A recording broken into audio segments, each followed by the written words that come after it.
Well, that was fun. Today we're checking out the new Gamma plugin from the Modern Metal Songwriter. For the sake of transparency, I have to state that I received an advanced copy of this plugin for free, so in that sense, I'm not 100% completely unbiased. I like these guys. That being said, I'm going to try to be as honest and transparent as possible with my impressions so that you can decide whether or not to look further into making a purchase. That's why you're watching this, right?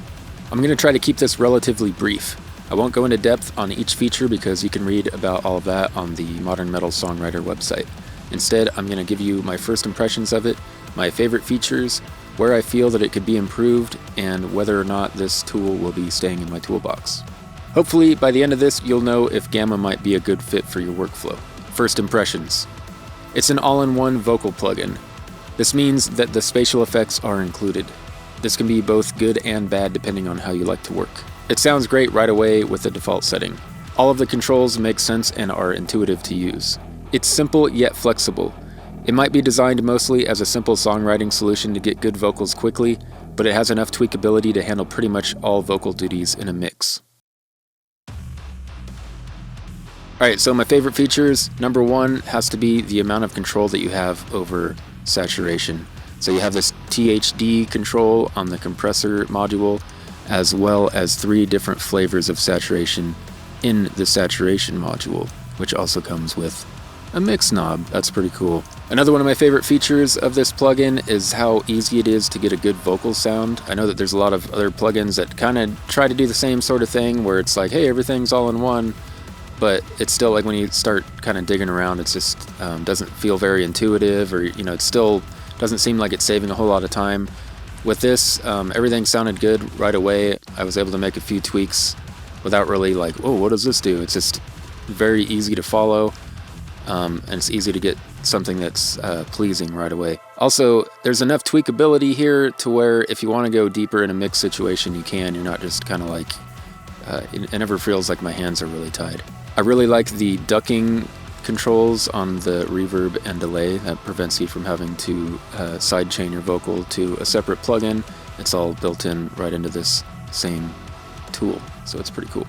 Even though this was likely conceived as a simple way to make a vocal track sound great with one plugin, I found that it really excels if you use it in stages, where maybe you have a particular preset handling individual vocal channels and a separate preset handling the bus processing.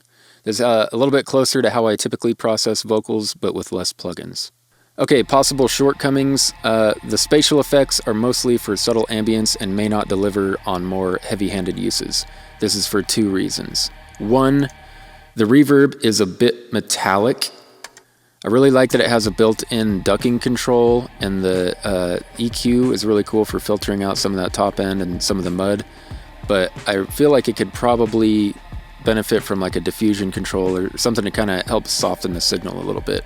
The other reason, and this could just be a bug with this unfinished build that I have access to at the moment, but with the mix controls for the delay module all the way set to 100, you can still hear the dry signal.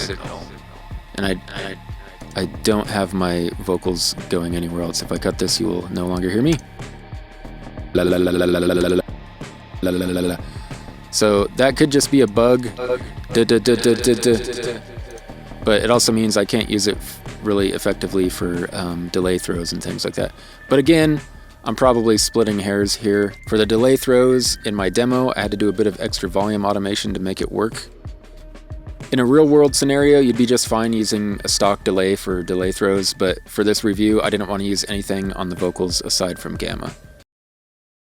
Will I be using this on projects moving forward? Actually, yes. Normally, I record vocals through some analog hardware that gives me a bit of saturation and compression on the way in, but this is permanent and cannot be removed. Gamma gives me way more control over this saturation and compression in a non-destructive way. It won't completely replace everything else I use for vocals, but I think it's going to become my main go-to vocal processor just because it's so easy to use. So that concludes my look at Gamma. I highly encourage you to check it out for yourself if you think it might help your workflow. I'll put a link in the description for your convenience. What are your thoughts on all-in-one processors like this? Do you typically like to use reverbs and delays as channel inserts or send effects? Let me know in the comments. I hope this video was helpful. Thank you for watching, and I'll see you on the next one.